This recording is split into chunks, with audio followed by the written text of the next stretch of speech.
Welcome back to Just Curious with Sara. My next two guests are two of my favorite people. I discovered them, I think it would be about 6 or 7 years ago, because of their Instagram account. Their names are Cat and Nat. You may have heard of them. I love them because they are transparent, they are authentic, they are welcoming to all. They're the founders of The Common Parent, which is a space for parents to share all the issues they're dealing with. They're also the hosts of a very funny and informative podcast, Cat Nat Unfiltered. And I promise you, when you're done listening to this, you will love them as much as I do. So I want to welcome to Just Curious, Cat and Nat. I'm so happy to have you here. I never pass up an opportunity to talk with you guys. How many years have you guys been doing this? Because I'm trying to remember when I discovered you guys. I feel like it was like more, like 5 years ago, 4 years? It's been 11. Okay, yeah. I mean, but social media wasn't that thing that it was 11 years ago. And now 11 years later, it's like 55 platforms later, and it's everything. It's everything everywhere, it's been so crazy. But yeah, 11 years. I found you guys, but I'm trying to remember. I also remember a producer approaching me and saying, have you ever heard of Cat and Nat? And I think I already followed you, but I was like, and I like checked it out and I was like, I love those guys. Like they're amazing. But it's funny because what I'm obsessed with is, although I discovered you as like two moms, it was your friendship that I fell in love with. Like it is absolutely, I kind of like maybe feel a little jealous. Like, when you geek out and watch someone, you're like, is there room for me? Like there is. Yes. The things you do, it literally cracks me up. And if I had met either of you or both of you at any point, I would have been there. Yeah. We do have a lot of fun.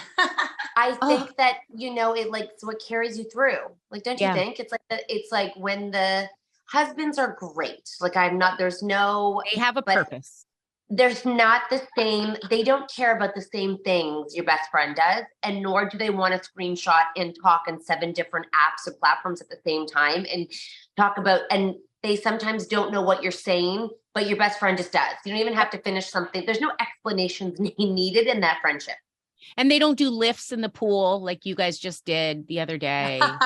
Exactly. Yeah, exactly. It gets weird when you try to say, this is what I want to do next, and they're out. But you guys are the perfect incarnation for my first question, because someone asked me a while ago for advice, and they said, can you have a happy marriage and not be married to your best friend? And I said, one, absolutely, because I think that you can, like, my husband's my closest confidant, but there will always be a role for my girlfriends and my sisters. And it's just a void Max could never fill. What do you guys think? Yeah. I just love you change that word to because then they feel important when you say confidant. When you're like, they're my biggest, then they're like, they have a role. Yeah. No, one of the chapters in our book is like, he's not my best friend. And I remember saying it to Kat for the first time when I was seeing so often on social media, people would always talk about their husbands and be like, my best friend in the whole world. Yeah. And I didn't like say it out loud until I was just thinking, and I was like, he's not my best friend. And I don't even think I could ever like have a guy best friend. Like it has to be, it's a girl, and it has to be Kat. So, no, he's my greatest confidant, but closest confidant. It's closest confidant. Closest use it, run with it.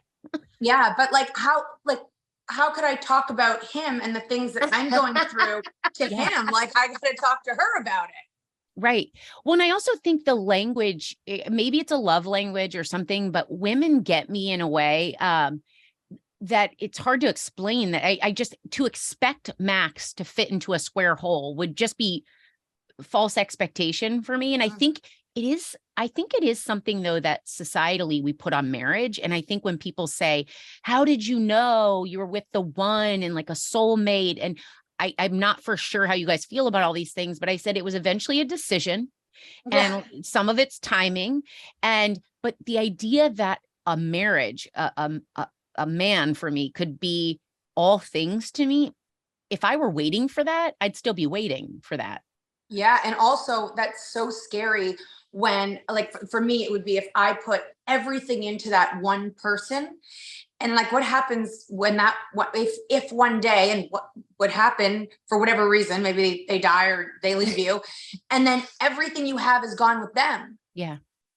That's also, scary. this is crazy, but we've done a lot of podcasts with people, and a few experts have said men almost need you to be their best friend because men don't talk like women talk, right? Like men face this way, women face this way. And, Jane Fonda is huge on this too. And she's like, women connect in ways that men don't. And I think that's because of society, not because they don't want to, but they want us to, they can do that with us through, they do say a lot through sex because men, that's the way they can verbally connect and know that they're with someone, but women don't need that connection the same way because we face each other and pour our hearts into each other because that's what we need. And so I think a lot of men, when you say you're not their best friend, they're like, but then what do I have? Because the men don't have that same, they're like a bromance where they're like, let's go golfing and talk about, that's so stereotypical, but it's not, they talk about things rather than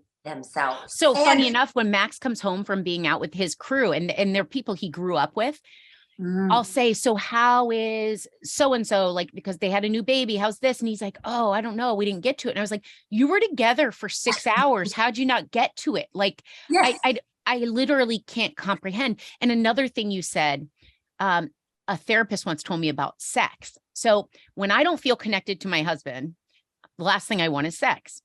Right. Men want sex to feel connected. So you're almost stuck in a chicken or egg because I don't want to touch you because you haven't been here. You haven't been making love to me all day. It's just now. Yeah. So, and then they need that to open up the connection. And I'm like, oh my gosh, that's an I play problem. I play this chicken egg game in rotation.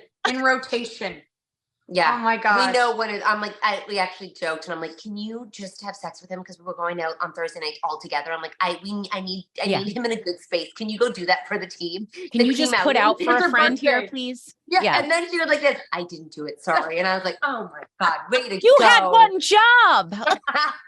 It's my birthday. That's all you had to do. It's all I asked for. Sleep with your damn husband. Now I got another question. What I didn't know, and I love digging deep because I'm obsessed with you guys. Like I follow you, like I put you on a pedestal and I just want to know more about you. You guys went to high school together, but you didn't really reconnect until you both became moms. Is that true? That is a true story. You're so good because when we interview people, often we never do a deep, like we just kind of go with it because that's just what we're like. But yeah, I don't know if it was reconnect or like find a bond that was outside of what high school was, because I think that it sounds like when we say reconnect, it's like we kind of like something happened, but I think motherhood is what like made us get real honest real fast. And we both had aspiration. I think we were meant to be moms. I think we both, from when we were very young, we wanted children very quickly. And like I know when we got married, before I got married, I went for lunch with her and she was pregnant. And she's like, have a baby. Have a baby. And I was like, no. My husband, no, we're going away. We have a wedding in Europe in summer. I'm like, no. Fast forward, I'm like, I had a baby. Like this is a common theme. Go sleep with your husband. Can you just go sleep with your husband, guys? I did it. But I said, I say we were the first of all of our friends to have babies, and we had an expectation of what we thought motherhood was going to look like and feel like. And then we got there and it wasn't like that. And it was like, thank God we had each other to talk honestly about like that. It wasn't the expectation that we thought, but I was doing an interview for a smaller Canadian city. And the woman was like, oh, so you were so young when you had babies. And I was like, yeah, like really, like I thought really young. And she's like, well, how old? And I was like, I think we were 28. She goes, oh, well, that's not that young. You must have had like your full careers by then and everything. I go, oh, that is so young to have babies in the city. Like that is really outrageous. Yeah.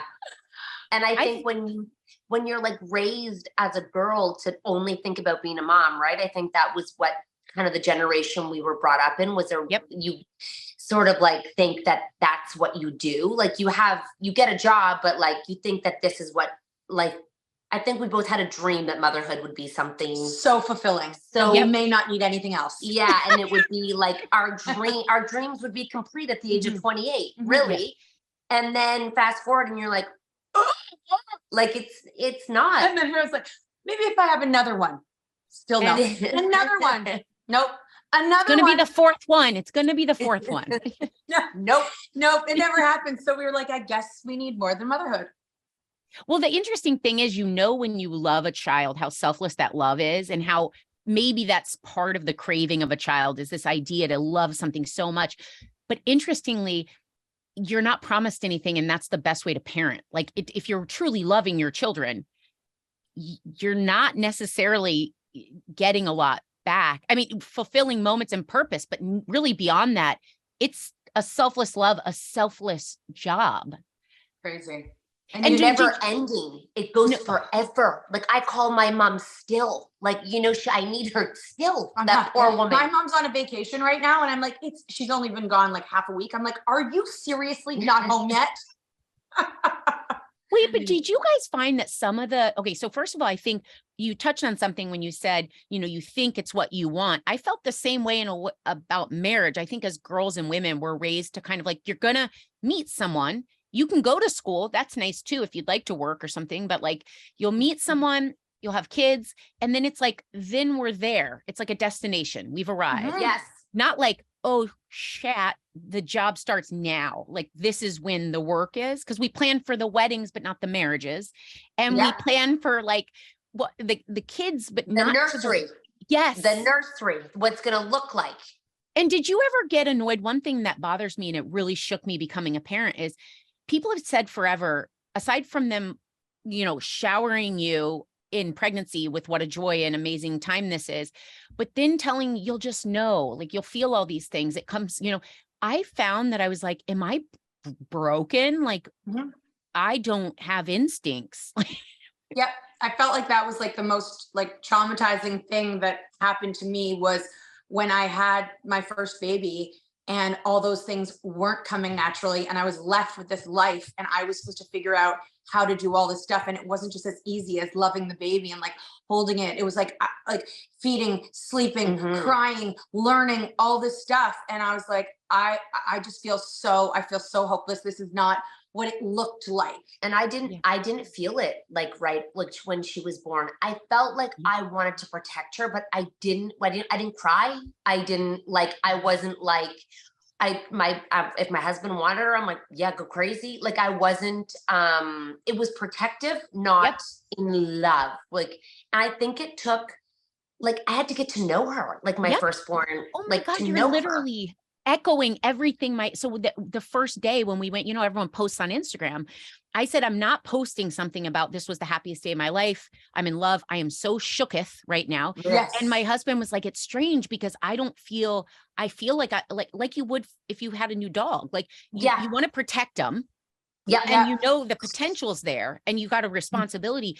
But I was like, I've never fallen in love with anything instantly. Like, why would I assume that you meet this kid you don't know? And like it, and that was 14 years ago where I was like, I just thought, I'm like, am I numb? Am I dead inside? Am I like, she'd cry and I'd be kind of annoyed, not like, for you, like I wanted to sleep and she was awake. And I was like, can't you just sleep? I remember everybody was so stressful and everyone's like, you don't feel it in the beginning. The moment that your baby gives you the first smile, it will all be worth it. Okay. And I remember being so stressed out, and she was in like the baby Bjorn here, and she looked up and she was probably farting, but she gave a little smile, and I thought, I don't feel anything. Like I didn't feel that. Like this is the moment it's supposed to happen, and it's not happening. Oh, like this is terrible. Yeah.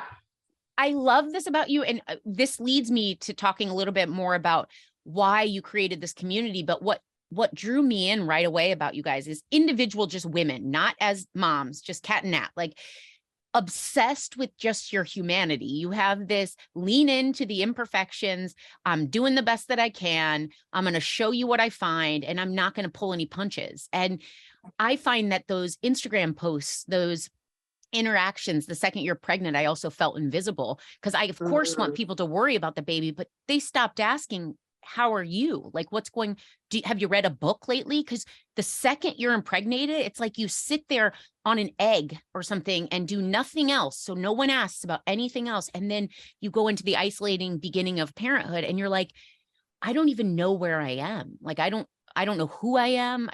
And I love this about you guys because you have now taken that, the way you live and your best friendship, and turned it into a community for women like you. What made you do that? Just the way you put that's exactly what it was. And it was like, I felt like when I felt so lost and didn't know who I was and didn't know what I was doing. And then we connected, it was like everything just felt so much better having somebody to do it with and to be able to talk about it with. And the reason we started it was, women would come up to us because we were so young when we had our babies that people were finally starting to have babies, and they were asking us all of these questions and they wanted to have these conversations, and everyone was so hungry just for that connection with another woman who's going through what she's going through, and being able to have this connection maybe when your kids aren't in the room and your husbands aren't in the room. And we were at the height of Pinterest, right? So we're like at the height of Pinterest right when we had babies. And, a Canadian producer picked us up to do a segment, but what ended up happening was they wanted it to be perfection. People kept trying to put us into the Pinterest world of our DIY. They kept going here with us. And we were faking it at first. We were like, oh, and then the camera would go off and we were like, oh my God, we don't do any of that shit at home. Yeah. None of it. And then we kind of came out with our actual, I remember the first one we did, and it's actually, this is not us. It's it was a little bit more edgier. And we were like, we are not the Instagram moms. Our kids do not match. We are not. And I remember everyone was like, thank you. And I think the community grew when we became honest. I think that we had, a passion to bring women together, and really it was something that we just put one foot in front of the other, and it's gone a million different ways because half the stuff we do now didn't exist. But I think it's just an oversharing ability that we're not ashamed of or embarrassed of. And I think that is in the midst of Pinterest and Instagram and social media, when things are so curated. I think the craving for people to feel like it doesn't matter. There's something about being vulnerable enough to not care, because we can't care what our mother-in-law think. We can't care what our cousins think. But we kept doing it and sharing because I was so hungry for that when I didn't have it. Yeah. So now that I had it, we have it together. We have to share it with other people because if I was sitting at home and I didn't have this community to become a part of, I'd be exactly like the way I was. So we're we have to, the mission has always been the same, that we want to bring women together in a non-judgmental, open-minded place where you can also have fun, because that's another thing that women really don't prioritize for themselves is having joy and laughing and having fun. It's how you get through it. But what I would say is you guys are honest. It's not overshare, it's honest, because people don't tell you about any of it. And there's a little part of me right after I had my babies, because I didn't have a cat to my Nat or a Nat to my cat. I have a dear friend who I followed into motherhood, and she's someone I can go to. But even she, the reason I love her and she's my best friend would be, she's the gold standard. She's aspirational for me. So when I look at people, there was always this shame of I didn't want to be around other moms. In fact, that intimidated me. I felt like they were going to run over me with their damn strollers. If I hadn't have found a Cat and Nat, I was like, I'm not like them. So one, I feel broken and I'm failing, but where are the people that think like me, because it was scary AF. And and I think also in that time, it tries the marriage, because you turn to your best friend and the only person that's there when your nipples are leaking and you're hanging out and you're, all the things. And he didn't know how to comfort He has no me. answers. Yeah. No. Yeah, they don't, it's funny because I think that I would say that a lot of people look at other people and think that we all look at each other and think that there's something else. But I think a lot of us internally feel a lot like you feel. And I think it's just sometimes the vulnerability that we have to keep it together, because if we don't, then we might just fall apart altogether. And I think there is that time in the beginning of motherhood where you kind of have to fake it till you make it, because when you tell someone I remember I was like, I had a third baby and things were sideways and everyone kept being like, but are you okay? Because I was like renovating my house flooded, and everyone kept being like, but are you okay? And like to the point where I had to be like, am I okay? Like I was like, am I okay? Like, because but maybe I wasn't, maybe I was, but I think that part of you has to one foot in front of, there is a part in motherhood in the beginning where it is one foot in front of the other. Be a soldier. And like, that's it. And there's not a lot of time to like look around and, think about much else. And I think that when we see people who look together, I think that often the narrative in their head is very different. Like the amount of women we talk to, I have yet to talk to someone who has everything together that feels like they have it all together, even though it looks like it. But I think our mental load is so much for moms that I just think we all look at each other and as inspirational, because, oh my God, it's so hard. Like, people see you on TV and are like, probably like, oh my gosh, she has it all together. She has 3 kids. Like it's so hard to imagine what your life is like, because I feel like how can she do that and then have a husband and also have 3 kids? Like, it seems like I can't understand what that would be like. Well, it's funny because I think the people that are doing the perfect posts, like the box you were put into in your Pinterest days, I try to figure them out, because I'm like, some of them are actually, people like that. In fact, people that know you talk about it honestly, and then you watch them post something and you're like, is it like, do you see the difference?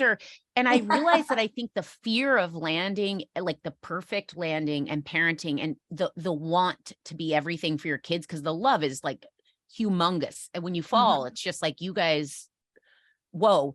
I think they channel it into, I must be a good mom if our Easter pictures look great. I must be a good mom if my gender reveal was perfect. So I almost think they're hiding behind it, and they don't consciously realize, because they often will say to me, I appreciate that you like say it like it is. And I always want to say, like, but then why don't you? Because if people were all, and I know it's harder, some of it comes more naturally to some, but I'm like, if all of us did that and didn't put those Instagram posts that say, happiest day of my life, never loved anything more. And they do it about marriage too. Yes. If we erase that, they sure the hell do. And if we erase that filter, how we wouldn't be alone in it. Like, we wouldn't continue to put women in that like corner.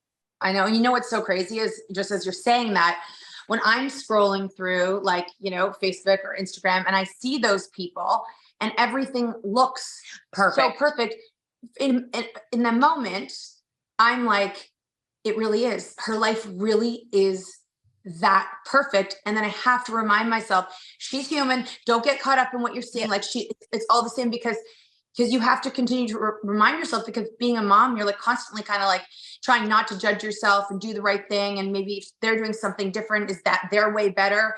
And then we have to remind ourselves, but a lot of people don't have that like confidence in motherhood, that they know that that's they're not doing the it. reality. Yeah. And so they're just constantly feeling like, I'm not as good as her. And everyone has a different sweet spot in motherhood. And I really think that's under highlighted, where people can be amazing with newborns. And there's stages that are challenging in motherhood in different times. And I just think that, people don't realize that, when you share, you help other people, because when you get older kids, it just becomes, it's not your story as much, but you help. So the community helps so much when you do share. We just recently did a post about learning disabilities and IEPs and, having learning challenges, and the amount of people that reached out and were just like, thank you for saying that. And I just think, I'm like, the more we share, the more we can feel like this isn't some burden we all have to carry in life. And I think that it's just taking the chances to share. But I know a lot of moms who look like they're together and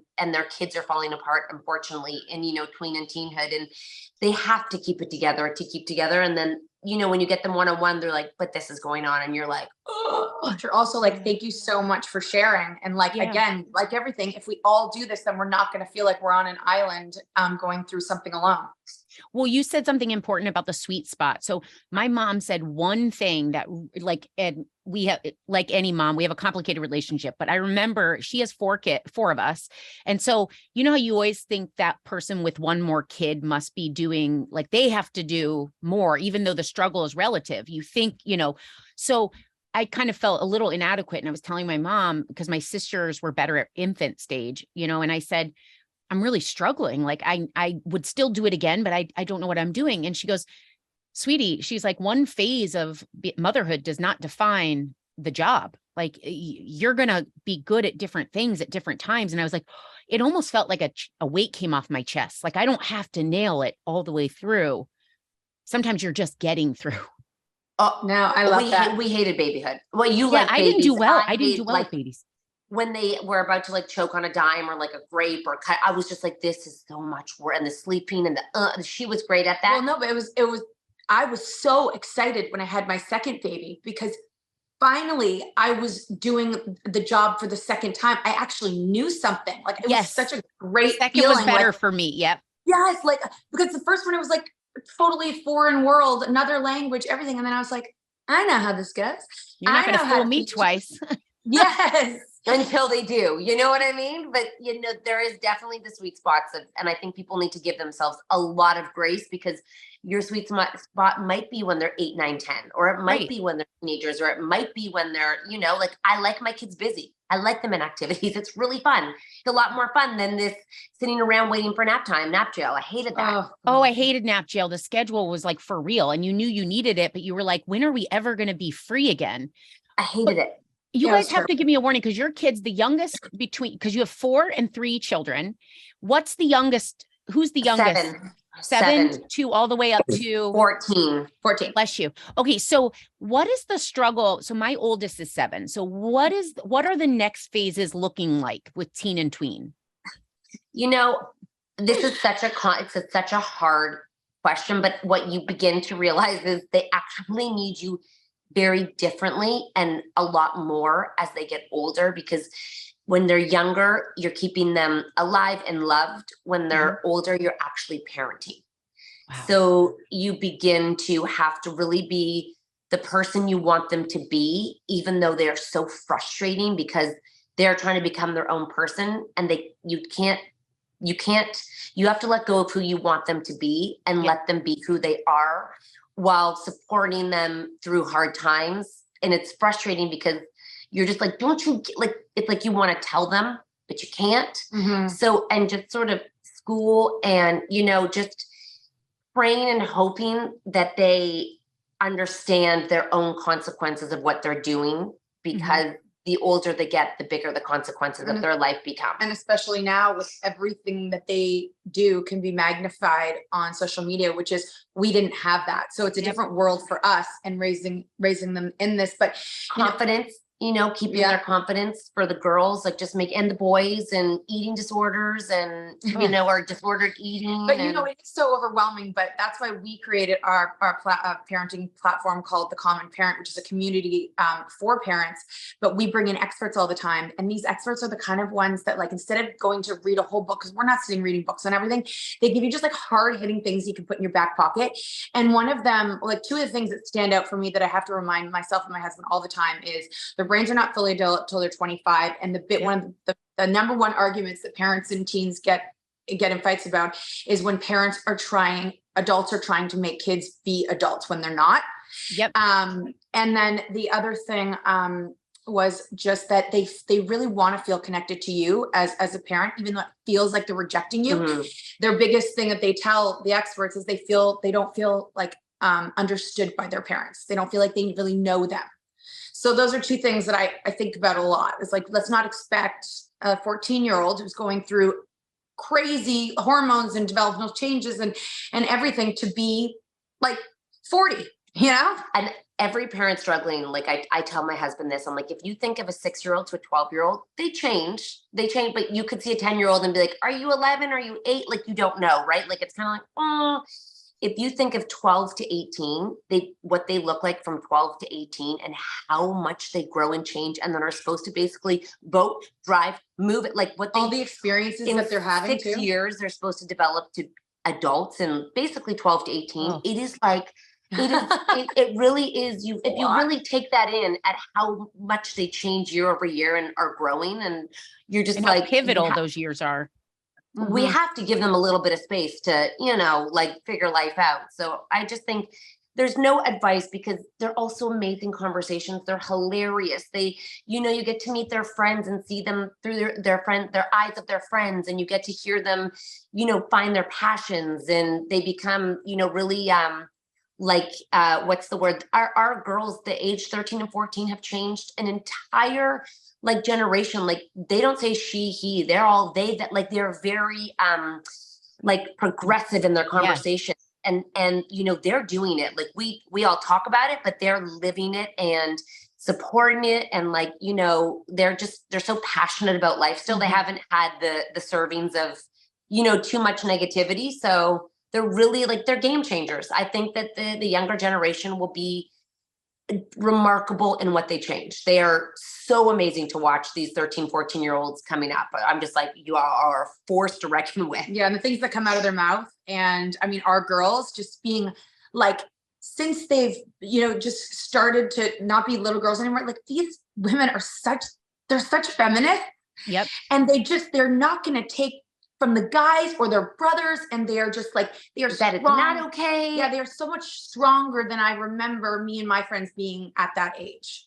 Well, I'm not to the place you are, but I was cutting my 7-year-old's toes the other day, and I always to get them to just let me clip their toes because I'm an obsessive nail clipper. I'm clipping my son's nails, and he was playing, so I was kind of pulling his toe and he goes, "Mom, I said no, you are not even respecting my toes right now." And I was like, oh my God, that's a thing. I'm so sorry. The body autonomy, I consent. I was parenting in the day and age, it's a beautiful concept, but when you're trying to clip a toe, the message landed. I felt like I had just completely violated him. Yes. And they snap, they actually make sense when they're talking. Yes. Yes. That's not, why is that okay for you, but not for me, that. And you're you're right. I'm really sorry. They literally have the verbiage, and you're yes. And when you were just talking about expecting an undeveloped brain to react a certain way, I also realized that our example is going to be the biggest thing we do for them, because we can say all we want, but the way we live will leave the biggest mark. And so I scream at my son, and then I wonder why he's not regulated in anger. He'll go, "Mama, you're not even trying with your lava." And I'm because there's a book about anger and lava. And I'm "You're right, baby. Mama still needs to work on it. And I'm going to save you that journey. You will not be 45 struggling with your lava." Oh my God, I love it. It's crazy. Yeah. No, But that's also that example is being able to also, it's okay to apologize to your kids and make mistakes. And then when you do lose your shit, we do sometimes, so we can go and say, admit that wasn't the right kind of behavior. Yep. So so it doesn't mean that if you've done it, you can't take it back, because you can't. Right. Now I could talk all day, and we're going to have to do a part deux and part tres. I don't even know if that's the same language, but we need to do all of the things, because I could talk to you guys for literally a lifetime, and I may move to Canada and be your best friend. But so I want to do this. This is not a speed round, but mom truths about a few topics. And then I have a speed game. This is not the speed game. Okay. So kids' birthday parties. We stopped doing them. I mean, we did it in the very beginning, got those princesses to come for the girls. And that was it. And then we just decided, you know what? We don't do birthday parties anymore. Cause then you had to invite the whole class. I'm not inviting the whole class to my house. They don't fit in my house. And I'm just gifts are outrageous, and the money and the oh my gosh. Expense. Oh my gosh. And they all cry, and it's just, do an experience. Yeah, do an experience. And we have 7 kids. We just have a party all together. Yeah, we do. I love this. One birthday for all y'all. Yes. Yes. And I got really lucky. 2 are in December and 2 are in the summer. So they're never. Me too. 2 in the summer, 1 in January. Yeah, so they're never in school. Plan accordingly, ladies. Plan accordingly if you can. I got a June, a December, and then a March. So I did okay. We're almost there. Good job. Okay. Taking young kids to a nice restaurant. I mean, if bring an iPad. Okay. Not liking your kids' friends. Ooh. Allowed. Yeah. Okay. Allowed. Homework. Permission. Get rid of it. I Done. I can't believe that they go to school for all those hours in the day, and then they come home, and then we hear that kids have hours of homework. Like our kids, we want them to get outside. We want them But to we're play. concerned about their mental health. But let's give them 3 hours of homework. But we're concerned about them having too much. And our kids are also in sports. So they finish the day, they go do their sports, and then they come home and it's late. And they're like, I have homework. How does that work? Don't we want them to like to diversify their attention to like their portfolio? Get rid of it. Get rid of it. Diversify. Making time for date nights. I mean, you should. And if you can double date, great. And make margaritas, amazing. And then you're probably going to one town. Yeah. And it's called Town. And we don't do a lot. Yeah, you are. You are. But unless you have too many. So, I mean, you know what? Make it good. Because that's why they're going on the date. Yeah. Yeah. Kids and screen time. I mean, yeah, unlimited over here. And ironically, they don't actually really want it. So go figure. Yeah, we always wanted our kids to like get into video games. Nope. We got them the video games. We got them the gaming chairs. Like, and they like never do it. Nope. They Like, I sure wish you were a gamer. Kind of. Sometimes there was because I sometimes I think about those people who have their gamers and they just don't see them all day. I was like, that'd be nice. During COVID, we're like, come on, Fortnite, go. Yeah. No, all the things we said we would never do. We're like, do it. They didn't do it. I was like, get into it. No, they don't really. They'd rather be outside. Yeah. They're with weirdos, people, like the olden days. They want to do things. I know. They want to have play dates and go play sports. Okay, now this is going to be it's the rapid fire. So it's just curious, rapid fire. Okay. What is something that brought you joy today? Talking to you.